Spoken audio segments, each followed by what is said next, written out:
کو دیا ہے یہ اصلی حالت میں ابھی تک باقی ہے، قیامت تک باقی رہے گا، اور کوئی کتاب اپنی اصلی حالت پر باقی نہیں ہے۔ جتنی آسمانی کتابیں تھیں سب تحریف کر ڈالی، ان میں رد و بدل ہوا، لیکن قرآن اپنی اصلی حالت پر ہے اور قیامت تک اپنی اصلی حالت پر رہے گا۔ ہم اس سے عمل کر کے فائدہ اٹھائیں۔ یہ قرآن چراگاہ سے چرواہ لوگوں کو خلافت عطا فرما دیتا ہے، گرے پڑے لوگوں کو اٹھا دیتا ہے۔ اس لیے اللہ کے رسول صلی اللہ علیہ وسلم نے اپنے حج کے موقع پر فرمایا، سارے لوگوں کو خطاب فرمایا، میں اب جلدی اپنے رب کے پاس جا رہا ہوں، اللہ نے مجھے اشارہ دے دیا ہے کہ آپ کا کام دنیا کا مکمل ہو گیا ہے، اب آپ آخرت کی طرف منتقل ہونے کی فکر کیجیے۔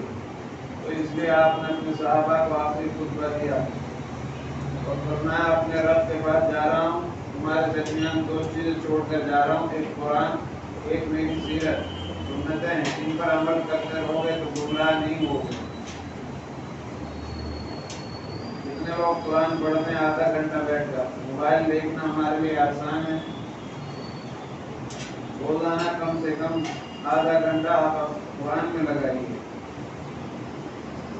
12-13 گھنٹے کا دن ہے، اس میں سے آدھا گھنٹہ نکالے آپ نے قرآن پڑھنے کے لیے، سیکھنے کے لیے، اس کا ترجمہ سمجھنے کے لیے، تو کوئی مشکل تھوڑا ہی۔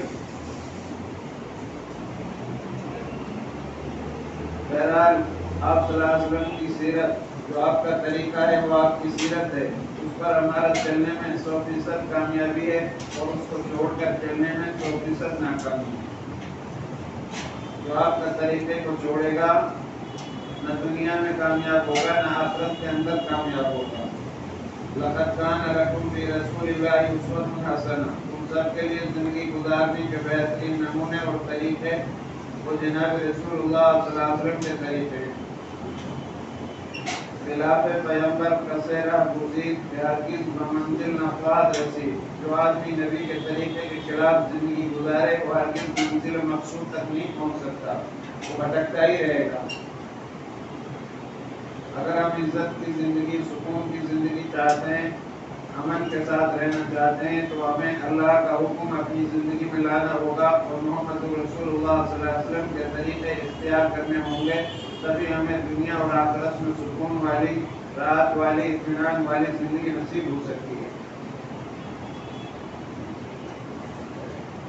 آپ صلی اللہ علیہ وسلم نے اس خطبے میں 9 ذوالحجہ کو آپ صلی اللہ علیہ وسلم مینا میں پہنچے، اور 10ویں کی صبح آپ عرفات کے میدان پہنچے، صحابہ کے ساتھ جو حج کرنے والے تھے، اور وہاں کھڑے ہو کر خوب دعائیں مانگی، اور جب دوپہر کا دن ڈھل گیا تو پھر آپ صلی اللہ علیہ وسلم نے اپنی اونٹنی پر کھڑے ہو کر، اپنی اونٹنی پر بیٹھ کر ایک خطبہ دیا، جس میں یہ فرمایا کہ لوگوں، جتنی بھی جہالت کی چیزیں تھیں، اسلام سے پہلے جو چیزیں تھیں تمہارے درمیان، ان سب کو ختم کر دو، اور میں ان کو اپنے پیروں کے نیچے ڈھونڈتا ہوں۔ اور جو قتل و قتال ہوتا رہتا تھا عرب کے اندر، اور خون ریزی ہوتی تھی، اس کو سب کو ختم کر دو۔ اور آپ صلی اللہ علیہ وسلم نے عملی طور پر قدم اٹھایا، میں اپنے خاندان کا خون، ربیعہ بن حارث کا خون معاف کرتا ہوں سب سے پہلے، اور تم بھی ایک دوسرے کا اگر کسی نے کسی پر زیادتی کی، قتل و قتال، اس کو ختم کر دو، اب نئی سرے سے زندگی گزارو۔ اسلام نے اعلان کیا کہ کوئی آدمی کسی کو ناجائز مار ڈالے تو ایسا سمجھو جیسے پوری انسانیت کو مار دیا ہو، اور اگر کسی نے کسی کو معاف کر دیا ایسا سمجھو جیسے پوری انسانیت کو معاف کر دیا ہو۔ آپ نے اعلان کر دیا کہ اب کوئی کسی سے جہالت کا بدلہ مت لینا، اور پھر سود کے بارے میں، سود کا رواج عرب میں عام ہوتا تھا، کیونکہ سودی رواج کو ختم کرو۔ قرآن کہتا ہے جو آدمی سودی کاروبار کرتا ہے، سود کا رواج ملوث ہے، قیامت کے روز اپنی قبر سے ایسے اٹھے گا جیسے پاگل ہوتا ہے. پاگل آدمی کیسے اٹھتا ہے؟ آواز ساختہ ایک خوف اور وحشت ناک حالت میں اٹھایا جائے گا. سود کا لینا، سود کا دینا، سود پر گواہ بننا، سود کا لکھنا، سب پکڑے جائیں گے. اور پھر آپ صلی اللہ علیہ وسلم نے فرمایا سب سے پہلے آپ صلی اللہ علیہ وسلم کے جو چچا تھے اسلام سے پہلے بڑی رقم سود کی عرب میں چھوڑ دیتے تھے. ان کا سب سے زیادہ کاروبار تھا سود کا. آپ صلی اللہ علیہ وسلم نے فرمایا میں سب سے پہلے عملی قدم اٹھاتا ہوں اپنے چچا عباس رضی اللہ تعالیٰ عنہ کا جو سودی رقم تھی اس کو بھی معاف کرتا ہوں، جو اصلی رقم ہے اس کو بھی معاف کرتا ہوں. مشرکین مکہ نے یہ کہا تھا محمد صلی اللہ علیہ وسلم نے اپنے چچا کو کنگال کر دیا، ان کی ساری جو ہے رقم ختم کر دی، معاف کر دی. جن لوگوں نے یہ بات کہی تھی ان کی نسلوں نے تو بھیکیں مانگی. اور عباس رضی اللہ تعالیٰ عنہ کے دو بیٹے، ایک بہت بڑا عالم تھا اور ایک بہت بڑا مالدار تھا. لوگ عالم کے پاس آتے تھے ہزاروں کی تعداد میں روزانہ علم حاصل کرنے کے لیے. دوسرا بھائی دروازہ کھول دیتا تھا اور کہتا تھا تم نے علم تو میرے بھائی کے یہاں حاصل کیا، کھانا میرے گھر پہ دسترخوان پر کھا کر جاؤ. سود میں سود کو اللہ گھٹاتا ہے، برکت نہیں. صدقہ میں اللہ نے برکت رکھی ہے، تجارت میں اللہ نے برکت رکھی ہے. جن لوگوں نے یہ تانے دیے تھے ان کی نسلوں نے تو بھیکیں مانگی، ان کو بھیک بھی نصیب نہیں ہوئی. اور جنہوں نے اپنی اصلی رقم بھی چھوڑ دی ان کو اللہ نے اتنا نوازا، ہزاروں لوگ روزانہ ان کے گھر پہ کھانا کھا رہے ہیں. پھر آپ صلی اللہ علیہ وسلم نے عورتوں کے بارے میں سمجھایا کہ عورتوں کے حقوق پورے کرنا. تمہاری عورتوں کے بارے میں اگر کوئی کمی آئی تو تمہارے دین و دنیا کی جان ہوگی رسوائی. آخری وقت میں بھی اللہ کے رسول صلی اللہ علیہ وسلم فرما رہے ہیں اے لوگوں اپنی عورتوں کا خیال رکھنا، ان کا حقوق جو ہے پامال مت کرنا، حقوق ادا کرنا. ان کا بات بات پر لڑائی کرنا، بات بات پہ جھگڑا کرنا، بات بات پر طلاق دے دینا. اللہ کے رسول صلی اللہ علیہ وسلم نے ارشاد فرمایا اگر عورت میں 99 خامیاں ہیں تو ایک اچھائی بھی ہوگی اس کے اندر. زندگی بھر ایک اچھائی پر نبھا کرو. اور شوہر کو چاہیے اپنی بیوی کے ماں باپ کی وہی عزت کرے جو اپنے ماں باپ کی عزت اور اکرام کرتا ہے، اور بیوی کو بھی چاہیے اپنے شوہر کے ماں باپ کی وہی عزت اور اکرام کرے جو اپنے ماں باپ کی عزت اور اکرام کرتی ہے. تو یہ رشتہ دنیا میں بھی کام آئے گا اور آخرت میں بھی کام آئے گا اور خوشگوار خاندان وجود میں آئے گا. اور یہ لڑکی جو ہے عورت شوہر کے لیے رحمت بنے گی اور شوہر اپنے بیوی کے لیے رحمت بنے گا. عورتوں کے بارے میں اللہ کے رسول صلی اللہ علیہ وسلم نے خاص طور پر بار بار آخری وقت میں بھی فرما رہے ہیں عورتوں کا حقوق پورا کرنا. عرب کا اندر یہ رواج تھا عورتوں کا شوہر مر جاتا تھا کسی عورت کا تو اس کو منحوس سمجھا جاتا تھا. ایک عورت کے کئی شوہر ہوتے تھے، نہ اس کو وراثت پہ کوئی حق تھا، بس اس سے جو ہے اپنی خواہشات پوری کرنے کا ایک مشغلہ سمجھا جاتا تھا. جب پوری ہو گئی تو اس کو پھینک دیا اٹھا کر. اسلام نے عورت کو عزت دی، گھر کا مالکن بنا، اس کے ہاتھ میں چابی دی کہ گھر کے اندر کی ذمہ داری تمہاری، تم اپنے شوہر کی، اپنے بچوں کی، اپنی عزت کی، عصمت کی حفاظت کرو. اب شوہر کی ذمہ داری یہ ہے کہ جیسا خود کھائے گا وہی اپنی بیوی کو کھلائے گا، جس مکان میں خود رہے گا وہی اپنی بیوی کو اس میں رکھے گا. بچے میں بچی میں اسلام کوئی فرق نہیں کرتا. بچے کے اندر اللہ نے یہ مادہ نہیں رکھا وہ قربانی دے کر دوسرے کے گھر پر نہیں جاتا. بچی قربانی دے کر دوسرے کے گھر پہ جاتی جب نکاح ہو جاتا 22 سال 25 سال رہ کر اپنے ماں باپ کو چھوڑ کر قربانی دے کر جاتی ہے. اس لیے اللہ کے رسول صلی اللہ علیہ وسلم نے فرمایا اپنے عورتوں کے بارے میں خیال رکھنا. صرف روٹی بنوانے کے لیے نہیں آتی عورت، اس کا حق نہیں ہے کہ وہ کھانا بنائے آپ کو، اور اس کا احسان ہے آپ کے بچوں کو دودھ پلا دے. اس کو کسی طرح سے بھی کمزور اور حقیر نہیں سمجھنا چاہیے. جیسے بچوں کو پڑھاتے ہو، لڑکوں کو خرچہ کرتے ہیں ان کے اوپر، بچیوں کے اوپر بھی وہی خرچہ کرو۔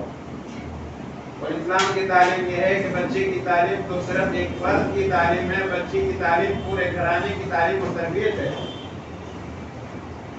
بچیوں کو بھی پڑھانا چاہیے، بچیوں کو وہی عزت اکرام کرنا چاہیے جو اپنے بچوں کا ہم کرتے ہیں۔ بچے کی پیدائش پر وہی خوشی منانی چاہیے جو بچے کی پیدائش پر خوشی منائی جاتی ہے۔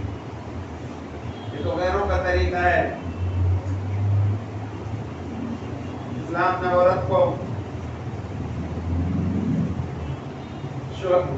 باپ کے وراثت میں بھی حق دیا ہے، باپ کے یہاں سے تھوڑا کم ملے گا، اس لیے کہ اس کو شوہر کے یہاں زیادہ ملنے والا ہے۔ جہاں بچوں کو وراثت میں حق دیا، بچیوں کو بھی وراثت میں حق دیا جا رہا ہے۔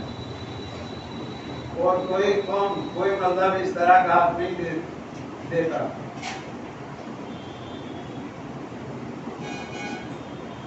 حدیث میں آتا ہے کوئی آدمی کسی عورت سے اس لیے نکاح کرے کہ خوبصورت ہے، یہ نیت باطل ہے، اس لیے نکاح کرے کہ اس کا حسب نسب بہت بڑا ہے، یہ بھی باطل نیت ہے، یا اس لیے نکاح کرے کہ یہ مالدار ہے، یہ بھی نیت تباہی کی طرف لے جاتی ہے۔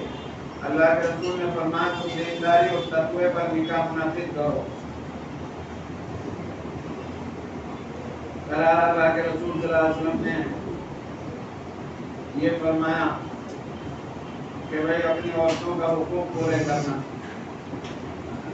آج ہماری عورتوں کے حقوق پورے نہیں ہو رہے ہیں، نہ عورت اپنا شوہر کا حق ادا کر رہی ہے، نہ مرد اپنی بیوی کا حق ادا کر رہا ہے، نہ اولاد کی تربیت اور تعلیم اس طرح سے ہو رہی ہے جس طرح سے اولاد کی تعلیم اور تربیت ہونی چاہیے۔ اس لیے بچے آگے چل کر نافرمان بن جاتے ہیں۔ دینداری پر نکاح ہوں گے تو نسلیں نیک آئیں گی، بچے اچھے پیدا ہوں گے۔ بے دینی پر نکاح ہوگا تو نسلیں بدکار پیدا ہوں گی۔ ڈھول تاشے پیٹے جائیں گے، ناچ گانے کی محفلیں نکاح کے موقع پر منعقد کی جائیں گی تو کیا ہوگا؟ تعلیم پر پیسہ خرچ نہیں ہو رہا، شادی پر اتنا پیسہ خرچہ ہو رہا ہے۔ اصل تعلیم میں میرے بھائی ہو، اللہ کے رسول صلی اللہ علیہ وسلم نے تعلیم کے بارے میں فرمایا اگر علم حاصل کرنے کے لیے دوسرا ملک جانا پڑے تو وہاں بھی چلے جاؤ، چھوڑ دو اپنا ملک علم حاصل کرنے کے لیے۔ جو پیسہ تعلیم پر خرچہ ہوتا ہے وہ ضائع نہیں ہوتا۔ آخر کوئی تو بات تھی، سب سے پہلے وہی تعلیم کی آ رہی ہے، علم کی آ رہی ہے کہ آپ پڑھو۔ اللہ تعالیٰ اس امت کو پڑھتا لکھتا ہوا دیکھنا چاہتا ہے۔ اور پھر فرشتوں سے کہا آدم کے لیے سجدہ کر دو۔ ابھی تو آدم پیدا ہوئے چند دن پہلے، بھائی چند دن تو ہوئے ہیں آدم علیہ السلام کو اللہ نے پیدا فرمایا۔ اور ادھر ہزاروں سال سے عبادت کرنے والے اللہ کی معصوم مخلوق فرشتے جو نور سے پیدا ہوئے گناہ بھی نہیں کرتے، ان سے کہا جا رہا ہے کہ تم ان کے لیے جو جاؤ ان کے لیے سجدہ کرو۔ آخر کیا بات تھی؟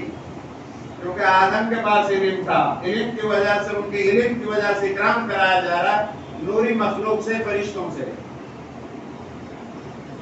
اگر تم علم حاصل کرو گے تو دنیا پر چھاؤ گے، دنیا تمہارے دروازوں پر آئے گی پہلے جیسا آتی تھی۔ اگر تم علم میں فقیر ہو جاؤ گے تو کوئی تمہارے دروازے پر نہیں آئے گا، پھر سر اٹھا کر نہیں جی پاؤ گے۔ جو قوم علم میں فقیر ہوتی ہے وہ کبھی سر اٹھا کر نہیں جیا کرتی۔ علم سے انسان اللہ کو پہچان سکتا ہے۔ بہرحال علم زیادہ سے زیادہ حاصل کرائیں۔ اللہ کے رسول صلی اللہ علیہ وسلم نے یہ آخری خطبے میں سمجھایا، سب کو طرح طرح کے خطبات دیے، اور صحابہ کہتے ہیں اتنے خطبات آپ نے فرمائے کہ ہم یہ سمجھنے لگے ہم نے پوری زندگی میں اتنا دین نہیں سیکھا جتنا آپ کے ساتھ آخری حج کے دوران سیکھا۔ ارادہ آخری حج کا کیا حضرت نے سن 10 میں، وہیں پر آخری خطبہ دیا فخر رسالت نے، میں اب جلدی ہی اپنے خدا کے پاس جاتا ہوں، تمہارے واسطے قرآن و سنت چھوڑ جاتا ہوں، عمل کرتے رہے گا تم حکم پیغمبر پر تو مجھ سے عام ملو گے آخرت میں حوض کوثر پر۔ اگر ہم اللہ اور اس کے رسول کے حکم کے مطابق زندگی گزاریں گے تو حوض کوثر سے آپ کا ہاتھ سے پانی نصیب ہوگا۔ اور آپ صلی اللہ علیہ وسلم آپ سے خوش ہوں گے، اللہ آپ سے راضی ہوگا، اور آپ کو جنت میں پہنچنے تک جو لمبا عرصہ ہوگا پیاس نہیں لگے گی، اور آپ کو عزت کے ساتھ جنت میں داخلہ ہوگا۔ اور اگر ہم اللہ اور اس کے رسول کے حکموں کو توڑ کر زندگی گزاریں گے تو اللہ کے رسول صلی اللہ علیہ وسلم کے دست مبارک سے حوض کوثر نصیب نہیں ہو سکتا، پھر اللہ ناراض ہوگا، غصے کی حالت میں ہوگا، اور اللہ کے رسول صلی اللہ علیہ وسلم آپ سے ناراض ہوں گے، چہرہ انور کو پھیر لیں گے۔ حدیث میں آتا ہے روزے کوثر پر کھڑے ہو کر آپ پانی پلا رہے ہوں گے لوگوں کو، کچھ لوگ آئیں گے ان کو بھی پلانے کے لیے، آپ بڑھیں گے آگے تو فرشتے آ کر کہیں گے یا رسول اللہ صلی اللہ علیہ وسلم یہ وہ لوگ ہیں جنہوں نے آپ کے بعد آپ کے دین میں برد کر لیا تھا، آگے پیچھے کر دیا تھا، کہیں بڑھا دیا کہیں گھٹا دیا، یہ خرافاتی لوگ ہیں، آپ ان کو نہ پلائیے پانی۔ پھر آپ صلی اللہ علیہ وسلم ان سے اعراض کر لیں گے اور آپ ان کو اپنے دست مبارک سے پانی نہیں پلائیں گے۔ سب سے بہتر جنتی وہ ہوگا جس کا روزانہ اللہ کا دیدار نصیب ہوگا۔ سب سے بہتر نعمت جنت کے اندر تمام نعمتوں کے باوجود سب سے جو بہتر جو نعمت ہوگی وہ اللہ کا دیدار ہوگا۔ اللہ کے دیکھنے کا کتنا زبردست نعمت ہوگی کہ ساری نعمتیں اس کے آگے کچھ بھی نہیں ہوں گی۔ بہت سے جنتی ایسے ہوں گے جو روزانہ اللہ کا دیدار کریں گے، بہت سے ہفتے میں، بہت سے مہینوں میں، بہت سے سالوں میں۔ جب بھی جنت کی دعا مانگو تو جنت الفردوس مانگا کرو، یہ وی آئی پی جنت ہے۔ جنت تمام مسلمانوں کو ملے گی لیکن عام جنت ہوگی، لیکن وی آئی پی جنت الفردوس یہ وہ لوگ ہوں گے جو نماز کو صحیح وقت پر پڑھتے ہیں، اپنا وقت ضائع نہیں کرتے، یوٹیوب وغیرہ پر غلط چیزیں نہیں دیکھتے، غلط لٹریچر نہیں پڑھتے، اور اپنی نمازوں کی حفاظت کرتے ہیں، اپنی شرمگاہوں کی حفاظت کرتے ہیں، زکوٰۃ ادا کرتے ہیں، یہ جنت الفردوس کے وارث ہوں گے، اور یہ فلاح کو پہنچنے والے کامیاب لوگ ہوں گے۔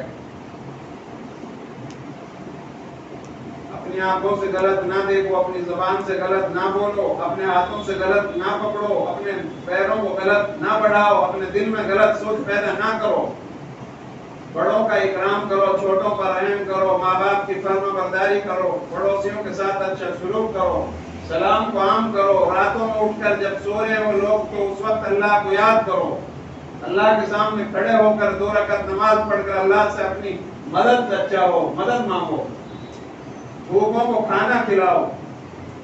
سیدھا اسلام ہے، گنجائش والا مذہب ہے، کوئی اس میں ٹیڑھی اس طرح جلیبی ہوتی ہے ٹیڑھی وہ نہیں ہے اسلام، سیدھا راستہ ہے۔ موٹی باتوں پہ کم سے کم عمل کرو، برائی ہو رہی ہے وہاں سے یہ سمجھ لو کہ برائی ہو رہی، غلط ہو رہا ہے، برائی کا ساتھ دینا بھی غلط ہے، حق بات کہنا۔ بہرحال اللہ کے رسول صلی اللہ علیہ وسلم نے مینا میں جو ہے خطبہ دیا، پھر ظہر اور عصر کی وہاں نماز آپ صلی اللہ علیہ وسلم نے پہلے ظہر کی نماز پڑھی، پھر اسی کے بعد فوراً عصر کی نماز پڑھی۔ یہاں پر سفر میں ہوتا ہے آدمی ظہر اور عصر کی ملا کر نماز پڑھی جاتی ہے۔ پھر غروب ہونے کے بعد فوراً وہاں اس کو چھوڑنا ہے، عرفات کے میدان کو، اور مزدلفہ میں آنا ہے، رات مزدلفہ میں گزارنی ہے، وہاں سے کنکریاں اٹھانی ہیں، اور پوری رات اللہ کی عبادت میں مشغول رہنا ہے، اور پھر صبح ہونے کے بعد فوراً جو ہے مینا میں آنا ہے، اور مینا میں آ کر جو ہے وہ جو شیطان پہلا دن پیٹا جاتا ہے غروب سے زوال سے پہلے اس کو پیٹنا ہے، اور پھر قربانی کرنی ہے، قربانی کرنے کے بعد آپ کو احرام کھول دینا ہے۔ اس طرح اللہ کے رسول صلی اللہ علیہ وسلم کا طریقہ حج کا رہا ہے۔ اب حج کا زمانہ ہے، اللہ نے فرمایا وَمَن يَخْرُجْ مِن بَيْتِهِ مُهَاجِرًا إِلَى اللَّهِ وَرَسُولِهِ، کوئی آدمی ہجرت کرنے کے نیت سے گھر سے نکلا، یا حج کرنے کی نیت سے نکلا، یا جہاد کی نیت سے نکلا، اور راستے میں اس کو موت آ جاتی ہے، تو اس کے لیے ان چیزوں کا اجر مکمل ہو گیا، مل چکا. ابھی ایک کام کیا نہیں اس نے، لیکن وہ ارادہ رکھتا تھا، اور راستے میں اس کے کرنے سے پہلے، حج کرنے سے پہلے، جہاد کرنے سے پہلے، یا ہجرت کرنے سے پہلے موت واقع ہو گئی تو اللہ بغیر کیے ہوئے اس کو عطا فرمائے گا. اچھا مال لے کر اللہ کے گھر کی زیارت کرو. ایک آدمی 70 سال تک جاتا رہا، وہ کہتا تھا لبیک لبیک، آواز آتی تھی غیب سے، لا لبیک تیرا آنے یہاں منظور نہیں. ایک نوجوان بھی اس بڑے میاں سے کہہ رہا تھا کہ بڑے صاحب تم لبیک کہتے ہو، اوپر سے آواز آتی ہے تمہارے یہاں آنا منظور نہیں، تم کیوں آتے ہو؟